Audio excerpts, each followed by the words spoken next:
Hello and welcome. Today, I'll show you how to add a shortcut to your favorite websites in Google Chrome. Firstly, make sure you are in the home page of Google Chrome. If not, please look at the plus new tab button. Hover over it and click on it to open a new tab. On the new tab page, look for the Add Shortcut option in the middle of the screen. Click on it, and you will be prompted to name the shortcut. For example, let's say you want to create a shortcut for your Facebook profile page. Type Facebook profile or any name you want to use in the provided field. Next, you need to provide the URL of the website you want to create a shortcut for. To do this, go to the website in question, copy the URL from the address bar, and paste it into the URL field on the new tab page.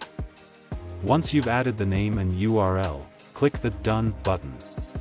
That's it. Your shortcut is now created and can be found on the new tab page.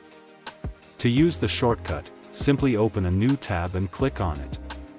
Your desired website will open up, and you can access it instantly. If you found this tutorial helpful, please consider leaving a like and subscribing to our channel for more helpful videos like this.